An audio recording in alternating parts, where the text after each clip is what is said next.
Popular struggles and movements. Introduction to the chapter. Democracy often involves conflicts of interest and viewpoints of the people.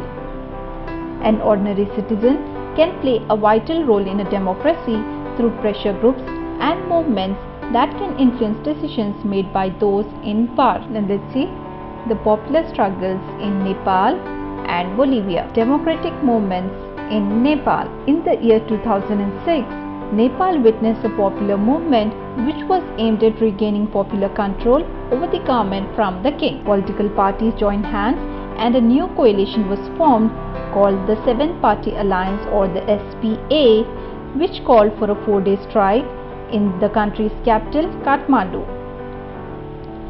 This protest soon turned into an indefinite strike in which Maoist insurgents and various other organizations joined hands. People defied curfew and took to the streets. The security forces found themselves unable to take on more than 1 lakh people who gathered almost every day to demand restoration of democracy. The number of protesters reached between 3 and 5 lakhs on April 21, and they served an ultimatum to the king. The leaders of the movement rejected the half-hearted concessions made by the king. They stuck to the demands for restoration of the parliament, power to an all-party government, and a new constituent assembly. On 24th April 2006, which was the last day of the ultimatum, the king was forced to concede all the 3 demands. The SPA chose Girija Prasad Koirala as the new Prime Minister of the interim government. The restored parliament met and passed laws taking away most of the powers of the king. The SPA and the Maoists came to an understanding about how the new constituent assembly was going to be elected. This struggle came to be known as Nepal's second movement of democracy. The struggle of the Nepali people is a source of inspiration to Democrats all over the world. Now let's see the water war of the country Bolivia, which is located in the continent of South America. In Bolivia, the World Bank pressurized the government to give up control of municipal water supply in favor of multinationals. The government hence sold the water rights for the city of Cochabamba to a multinational company who immediately increased the price of water by 4 times, and people receive monthly water bill of 1,000 in a country where average income is about 5,000 a month. Mass-scale protests by the people started in the country, and a new alliance of labor, human rights and community leaders was formed in the year 2000. The power of the people forced officials of the MNC to flee the city and made the government concede to all the demands of the protesters.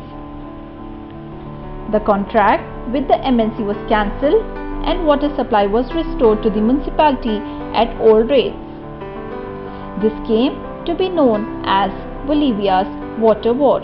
Democracy and popular struggles. The movement in Nepal was to establish democracy, while in Bolivia it involved accountability of a democratically elected government. The struggle in Nepal was about the foundation of the country's politics, whereas the movement in Bolivia was about one specific policy. Both these struggles were successful through popular movements and struggles, but their impact was at different levels. So, from the above 2 instances, we can state that democracy evolves through popular struggles. It is possible that some significant decisions may take place through consensus and may not involve any conflict at all, but that would be an exception. Defining movements of democracy usually involve conflict between those groups who have exercised power and those who aspire for a share in power. These movements come when the country is going through transition to democracy, expansion of democracy, or deepening of democracy. Democratic conflict is resolved through mass mobilization. Sometimes it is possible that the conflict is resolved by using the existing institutions like the parliament or the judiciary. But When there is a deep dispute, very often these institutions themselves get involved in the dispute. The resolution has to come from outside, that is from the people. These conflicts and mobilizations are based on new political organizations. True, there is an element of spontaneity in all such historic movements. But the spontaneous public participation becomes effective with the help of organized politics. There can be many agencies of organized politics. These include mobilization and organizations. In a democracy, several different kinds of organizations work behind any big struggle.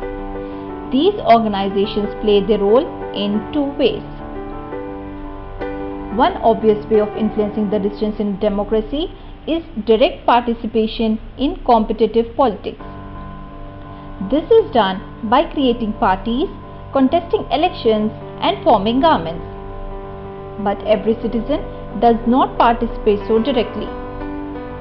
They may not have the desire, the need, or the skills to take part in direct political activity other than voting. There are many indirect ways in which people can get governments to listen to their demands or their point of view. They could do so by forming an organization and undertaking activities to promote their interests or their viewpoint. These are called interest groups or pressure groups. Sometimes people decide to act together without forming organizations. Let's take an example of Nepal. The protest in Nepal was joined by the Nepalese Communist Party called Maoist, which did not believe in parliamentary democracy. The struggle involved many organizations other than political parties. All the major labor unions and their federations joined this movement. Many other organizations like the Organization of Indigenous People, teachers, lawyers, and human rights groups extended support to the movement, while in Bolivia, an organization called Fidecor led the water war. This organization comprised local professionals, including engineers and environmentalists. They were supported by a federation of farmers who relied on irrigation, the Confederation of Factory Workers Unions, middle-class students from the University of Cochabamba, and the city's growing population of homeless street children. The movement was supported by the Socialist Party. In 2006, this party came to power in Bolivia. Pressure groups and movements. Pressure groups are organizations that attempt to influence government policies. But unlike political parties, pressure groups do not aim to directly control or share political power. These organizations are formed when people with common occupation, interests, aspirations, or opinions come together in order to achieve a common objective. Some examples of popular movements in India are Narmada Bachao Andolan, movements for rights to information, anti-liquor movement, women's movement, and environmental movement. Like an interest group, a movement also attempts to influence politics rather than directly taking part in electoral competition. But unlike the interest groups, movements have a loose organization. Their decision making is more informal and flexible. They depend much more on spontaneous mass participation than an interest group. Sectional interest groups and public interest groups. Pressure groups are classified into two types: sectional interest groups and public interest groups. Let us discuss this. The sectional interest groups seek to promote the interests of a particular section or group of society. Trade unions, business associations, and professional bodies like lawyers, doctors, teachers, etc. are some examples of sectional interest groups. They are sectional because they represent a section of the society, whereas workers, employees, business persons, industrialists, followers of a religion, caste group, etc., their principal concern is the betterment and well-being of their members, not society in general. Sometimes these organizations are not about representing the interest of one section of society. They represent some common or general interest that needs to be defended. The members of the organization may not benefit from the cause that the organization represents. These second type of groups are called promotional groups or public interest groups. They promote collective rather than selective good. They aim to help groups other than their own members. For example, a group fighting against bonded labor fights not for itself but for those who are suffering under such bondage. In some instances, the members of a public interest group may undertake activity that benefit them as well as others too. Here is an example. BAMSEF, which is Backward and Minorities Community Employees Federation, is an organization largely made up of government employees that campaigns against caste discrimination.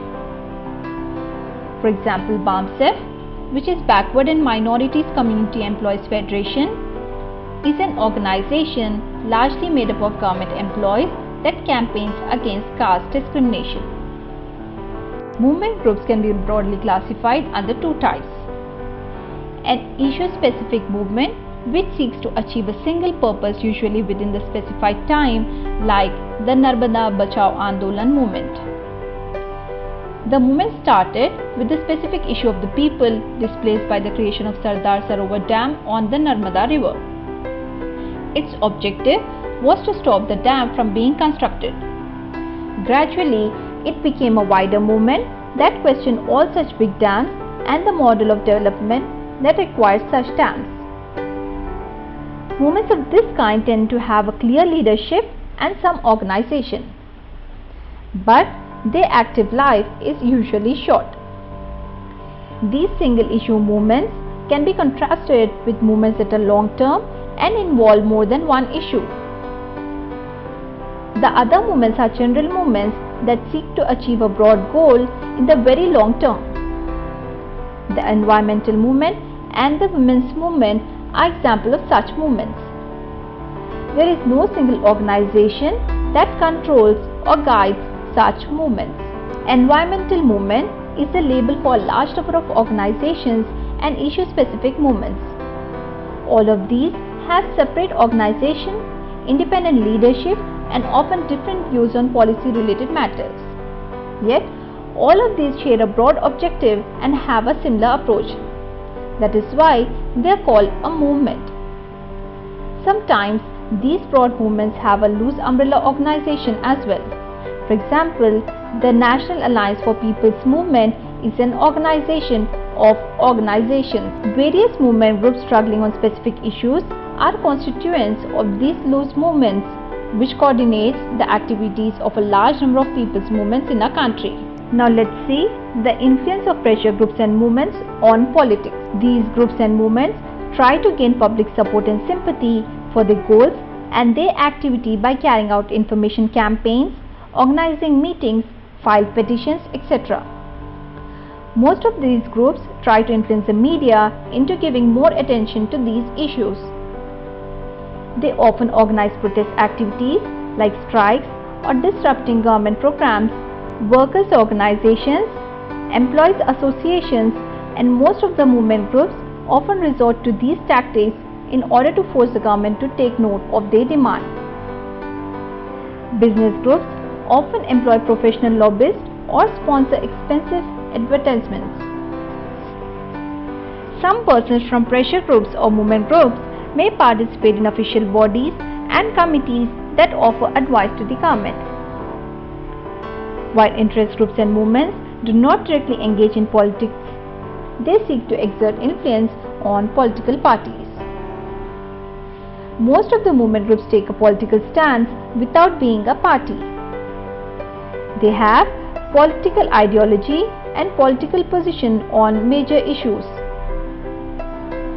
The relationship between political parties and pressure groups can take different forms, some direct and others very indirect. In some instances, the pressure groups are either formed or led by the leaders of political parties or act as extended arms of political parties. For example, Most trade unions and students' organizations in India are either established by or affiliated to one or the other major political party. Most of the leaders of such pressure groups are usually activists and leaders of a party. Sometimes political parties grow out of movements. For example, when the Assam movement led by students against the foreigners came to an end, it led to the formation of the Assam Gana Parishad.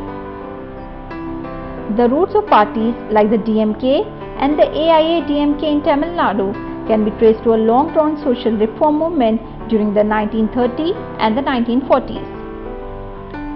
In most of the cases, the relationship between parties and interest or movement groups is not so direct. They often take positions that are opposed to each other. Yet, they are in dialogue and negotiation.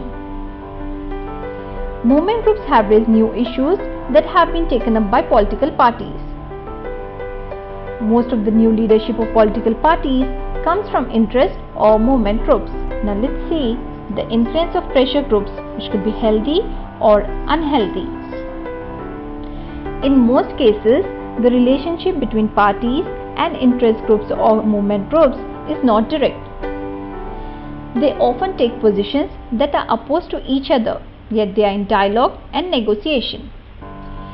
Pressure groups with small public support, backed by individuals willing to spend for the cause, can hijack public discussion in favor of their narrow agenda. In such scenarios, the public interest groups and movements perform useful role of countering these undue influence. Let us take a note of the chapter Popular Struggles and Movements.